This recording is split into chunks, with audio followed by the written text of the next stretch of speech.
one 𝗥𝗘𝗗𝗚𝗧𝗦 angel. Hemi Neblahem Lucifer.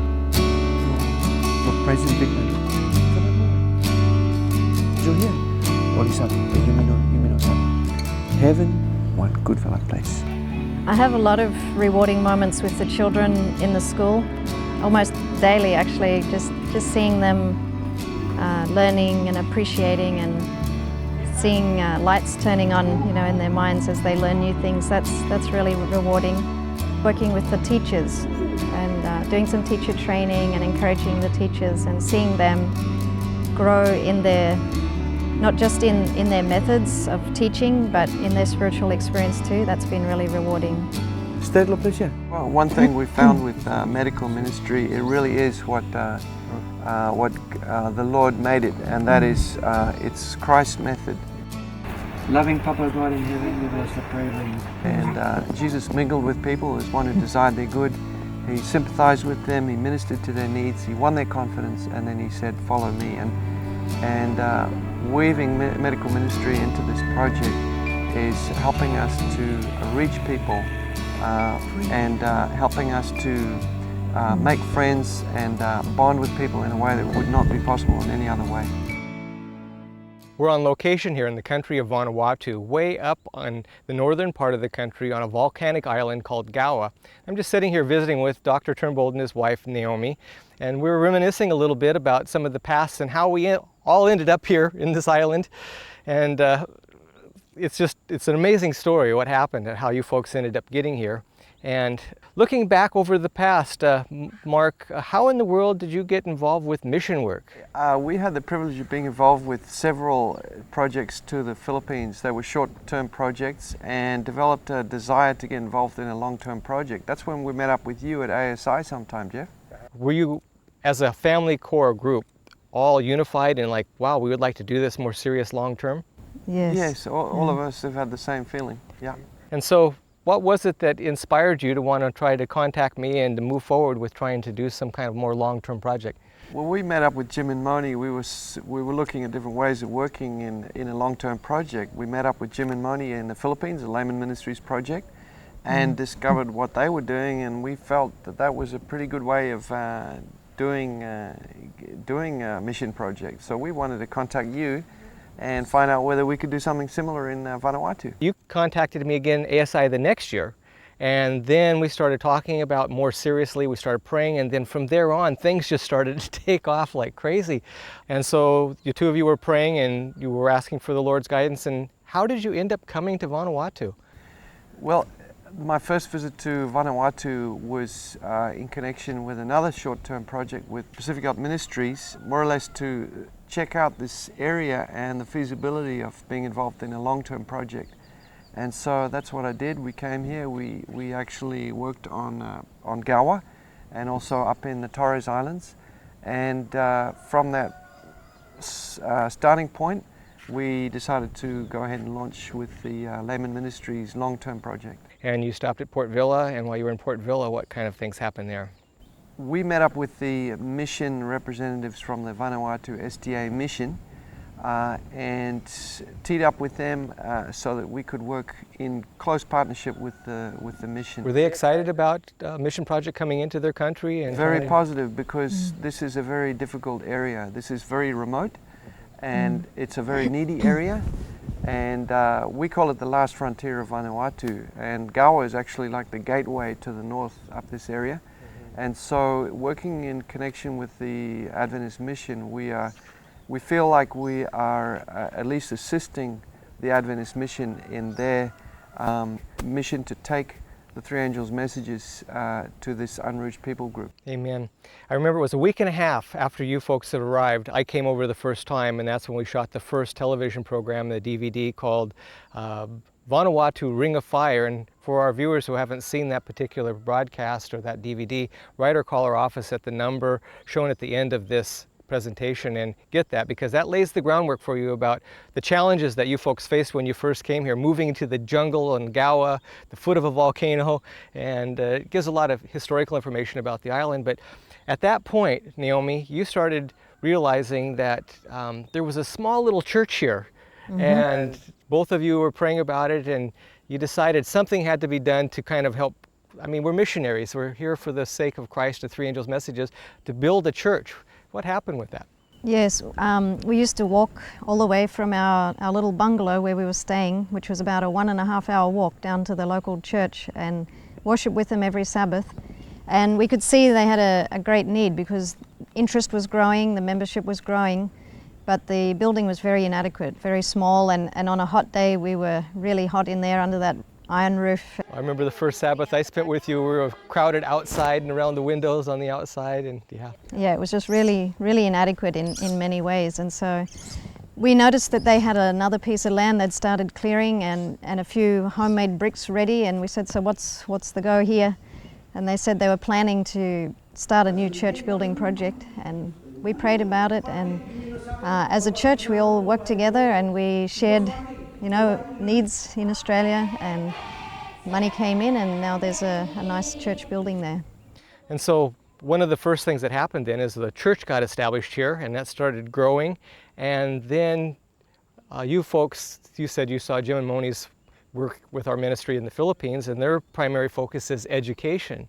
So what was the next step that happened? It's almost logical it happened after the church was built. As we were helping with just raising funds and making awareness of the needs here, another thing that was happening at this time was my daughter Kay and myself were working a lot with the children, running Sabbath schools, and we could just see these children are really keen, really eager to learn, but have limited opportunities to learn Bible stories and things. So we put a lot of emphasis during those first 2 years into Sabbath school and Sabbath afternoon programs for the children. But I could see that wasn't enough. We really needed a day school where they could come every day of the week and learn all these things. So it was like it naturally came out of the Sabbath school to head towards needing a school. We noticed that if this church is really going to grow and have future leaders, we have to train the children, the young people and the small children have to get trained so that they will become the leaders for the future. Jeff, there is a great need for leadership in this province, particularly in a young church, a young growing church.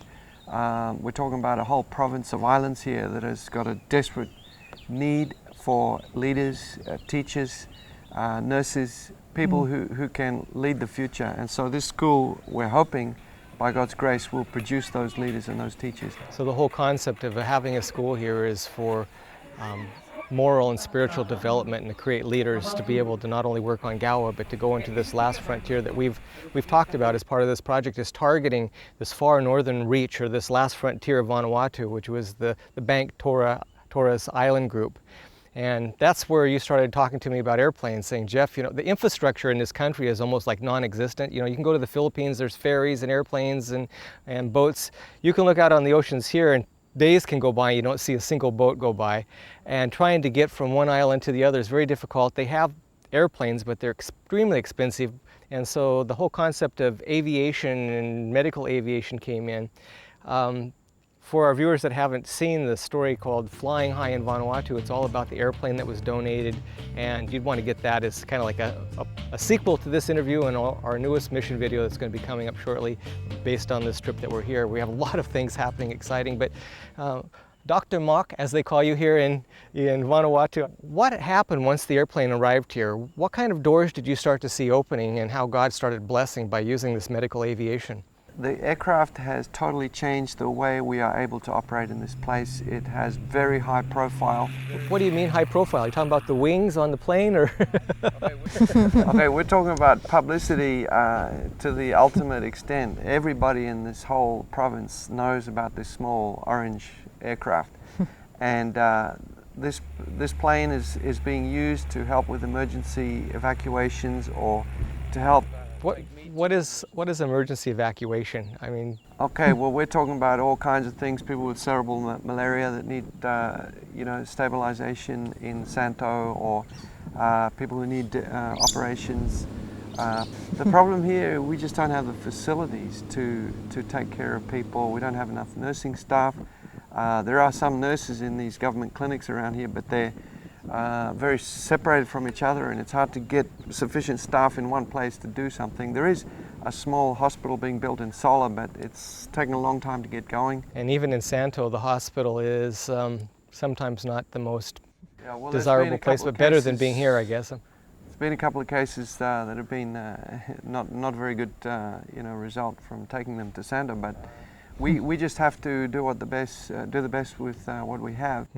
And some cases we have to operate here in Well, that's what I was kind of trying to understand. So what is exactly that you do here versus what you would do with a medical evacuation with the plane to go to the small little hospital clinic up in Santo?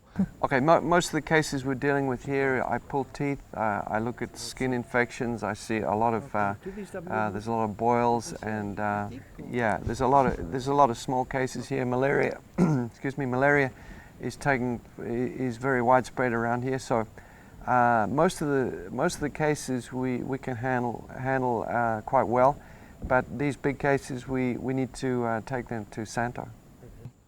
And has there ever been times that you've been here with a big case and you just got stuck and? Yeah, well, we've had a couple of cases here where I felt that I could handle. I do some general anesthesia using ketamine, which is a general anesthetic for emergency or battlefield type situations, and so I had to deal with a laparotomy case here, an ectopic lady with an ectopic pregnancy who we couldn't take out due to poor weather conditions, dangerous flying conditions, and so we had to perform the first laparotomy that's probably ever been done up in Turnbull province. That's a pretty major surgery. I mean, that's actually like cutting that's a person open and sewing them up inside, and you did that in the old building where? We did that in a 𝗖𝗥𝗘𝗗𝗜𝗧𝗦 leaf hut with what kind of leaf hut? Okay, that's just a palm leaf hut, and with bamboo walling. We had. It's kind of like a place where you put your cow or your chickens. That's the way I would describe it. It's a pretty primitive building, and we were able to go ahead and do this. Fortunately, we had sufficient drapes to do a semi-sterile operation, and we didn't have sufficient lighting, but I have a headlamp which I use for everything here, and that was sufficient for the operation. We had surgical tools to do the job, but no oxygen. I have a lot of friends blood. that are doctors, and I've seen OR before, and I know that they've got the respiratory therapist there, the nurse anesthetist, the anesthesiologist. They have all this crew of people. Yeah. So you didn't have any of that equipment hardly at all, and you didn't have that crew. What kind of crew did you have? I mean, well, we had Kay was the scrub nurse. Naomi was helping with passing instruments and getting different things during the operation. We had the sister-in-law of the patient was also taking care of her IV line, and we had a nurse who was looking after the airway. The nurse is not trained for OR, but he stepped in and helped out. And what happened with the young lady? There was no difficulty with the operation. Everything went smoothly. By God's grace, we were able to deal with that very severe internal hemorrhage. She was in shock, very low blood pressure, and very high pulse, low saturations. She was basically dying, which is why we had to operate right at that time. But as soon as we found the hemorrhage and closed up that hemorrhage, she stabilized more or less immediately, and without any complications, she recovered fully. Well, praise God. That's amazing. Praise be to God. I imagine, they have here in these jungles and these remote islands, even though they're spread out large distances from each other, they have what is called the coconut communication vine or something like that. So when that surgery took place here, Naomi, what happened? I mean, right after that surgery, were people talking about it? Sure were. They were talking about it for days on end, and it spread all around these local islands and as far as Santo and even Port Vila. We heard reports coming back that they'd heard about what had happened up here. And one thing that was really encouraging during that experience, we were all a little stressed at the time due to the facilities we had to work under and the conditions which were anything less than normal, with dust falling down and poor light, and it was pouring rain outside, and we're running in and out of this little building with mud on our feet, and it was just really less than sterile conditions. Really crazy situation. But each time I had to go outside and get a bucket of water or something like that, I was going out and I was seeing groups of people praying. The family of this lady, they were all around the building there praying, and that really gave me courage. I knew, well, God's on our side anyway. Jeff, one thing we found with medical ministry, it really is what the Lord made it, and that is it's Christ's method. As we see in the life of Jesus, that he sympathized with people, he mingled with people, he sympathized with them, he ministered to their needs, he won their confidence, and then he bid them to follow him. And so medical ministry is just that. It's a wonderful opportunity to get close to people, and through getting close to them, you have the opportunity to pray with them and to let them know that you really care about their real situation. Bond with them in a way that you could never bond with them in any other situation. And so they will open up their hearts and share with you things that they would never share with you in another situation. And sometimes, for example, we've got people on this island that are named after us. People have named their children after us. We've visited people when they're close to dying. The family never forget that. And so it's just a wonderful way for us to bond with people who may not have bonded with us in any other situation. That's what it's all about, the right arm of the message to the entering wedge that some people have referred to it as is to win people's hearts. It seems like once you've touched a person's life in helping them in any kind of sickness, there's a bond that's created there that just never goes away. An extra bonus that came out of this was the in-laws of the lady we operated on have now offered us the use of their newly built home for the clinic. So now we have a more sterile environment with clean floors and walls and a good roof, so we don't have dust problems like we had before, and it's much more pleasant to work in. So.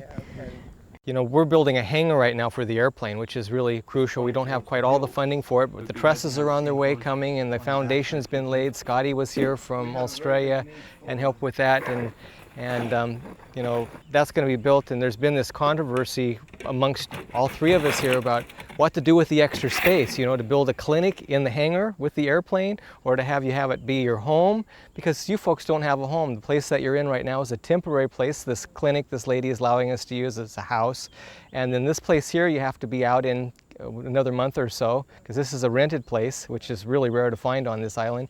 You know, we need to try to build another building, another small, humble building, and we don't have the funding for that. And I just, we'll continue to pray because God's always met our needs, but that's something that we really need to really make a serious consideration in prayer to see what's going to happen. Yeah, the hangar is going to be more than a hangar. It's going to be like an operations center.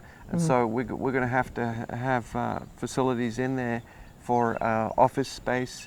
We need space for storage of donated items, for example, Bibles, etc. We need space for workshop, working on the aircraft, maintenance on the plane. We need space for accommodation for people to come, although initially we will have to use that accommodation ourselves.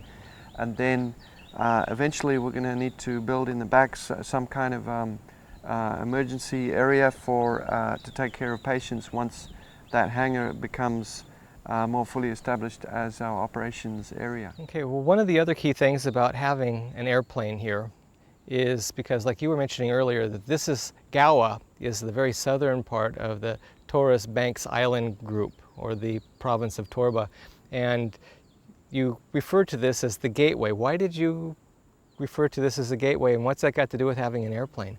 The Santo is our main base in terms of a town. It's the closest town. That's our shopping town. That's where we get our mail. That's where we get our supplies, our fuel for the aircraft and for the boat, etc. And so for us to work up here in this very remote part, one of the most remote places in the Pacific, this northern province of Vanuatu, in order to come up here frequently, we need to be able to access these islands, and 𝗖𝗥𝗘𝗗𝗓 is the first island as you're flying up north. 𝗖𝗥𝗘𝗗𝗓 has the best airstrip, the best all-weather airstrip, and it's also best in terms of winds, so it's a good airstrip for us to be based at. But we are planning to assist the work of the Seventh-day Adventist Church in its mission to reach all of these islands, and that involves medical ministry to these islands. Has that started to happen at all? I mean, are there actually places up there where you can even land that plane? There are airstrips there which are in 𝗖𝗥𝗘𝗗𝗓, which is Vanuatu on the next island, and then we have 𝗧𝗏𝗏𝗏, and then there's one up in Torres. But one thing that's really exciting about what's happening is we've got islands who are inviting us to assist them in making small airstrips that would be adequate for the MAWL aircraft, which is a short takeoff and landing aircraft. And so they're inviting us to assist them in designing and putting in airstrips in thick jungle. It's a lot of work, but they're willing to get into it and cut it with their bush knives, and they've cut some So really that's actually starting to trees. happen? That some of these bush people way back in these remote islands are cutting airstrips? They're cutting airstrips. How many do you have going on right now? We've got two, and we've got two airstrips that are already in progress, but there's been 4 requests in other islands as well, which we've had to hold back because we don't want to take on too much. Why do they want the little orange mall airplane to land in these places? Why are they going through all this work to donate the land and putting the airstrip in? These islands are very remote, and there's people dying every year from emergency situations where they're unable to get out and get medical help. And so these people really see the need for medical aviation on their island. They would really appreciate if we could fly in and help them with emergencies or fly out a sick case. And so this is our mission, and this is what gave us this miraculously provided this aircraft for. And so we see this as God inviting us to go and do this work. It's such a blessing to be involved in it. Well, while we were here shooting video for this next new coming television program that we're going to be making out of all the footage that we've accumulated so far, we flew up to an island of, what is it called? Toga Toga? Island. No, that one island we landed on. Low. Low Island. It was called Low, yeah. And then we went across the ocean on a small little banana boat over to that island of Toga. Yeah, and that's where they're building one of these airstrips there. And the people are extremely receptive, and I don't think that our viewers have any understanding to know the challenges of this place. I mean, these are thick jungles. A lot of times when we're walking, we transverse the whole distance of that island coming back out just to try to get out. The island is like this huge coral reef that's been lifted right out of the ocean. It's surrounded by cliffs with a few small little inlets. Trying to even get a boat to it is very difficult. And we transverse that island going back out through the jungle with machetes and you know, so having an airstrip to get in to these places is extremely important. And of course, like you were sharing earlier, it's more than just medical missionary work. Yeah.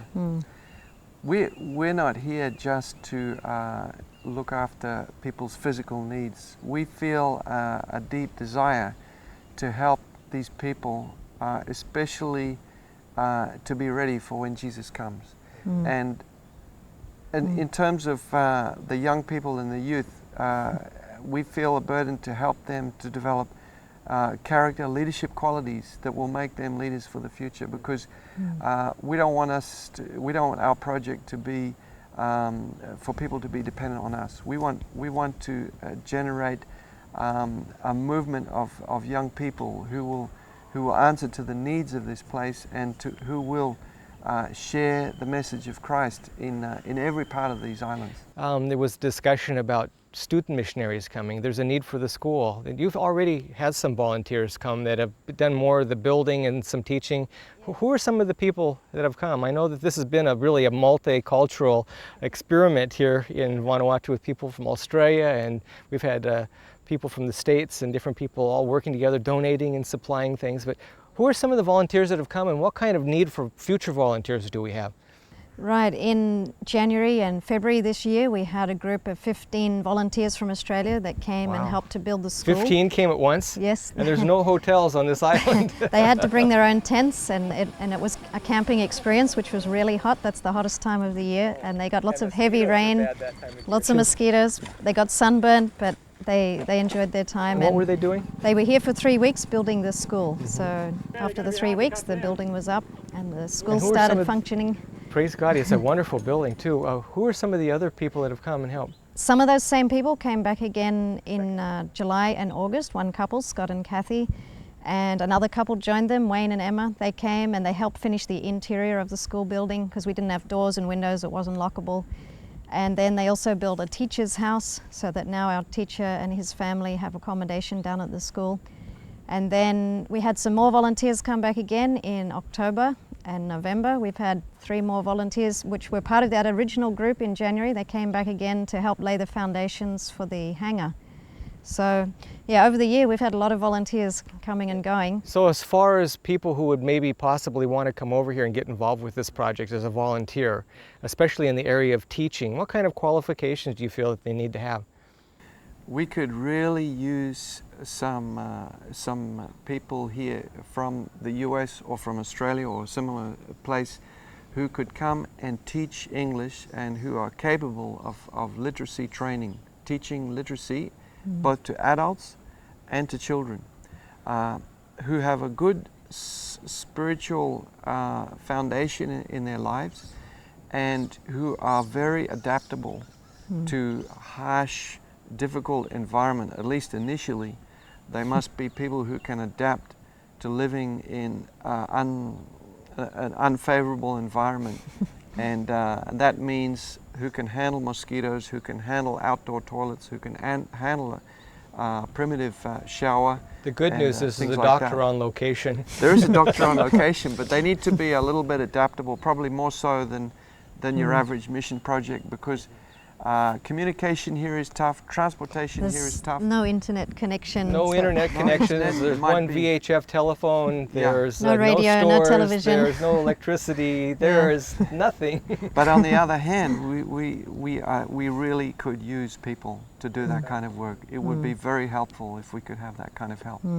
Well, as you can tell, the needs here in Vanuatu are really great, and there's a lot of opportunities here for people like yourself to get involved either financially, by prayer, or even possibly looking at a missionary career coming over here and helping for one of the school years for 10, 11 months. And anyhow, if you'd like to get involved with this project or any of the other projects of Layman Ministries, or you want to know more about Layman Ministries, you could visit us at our website at www.lmn.org.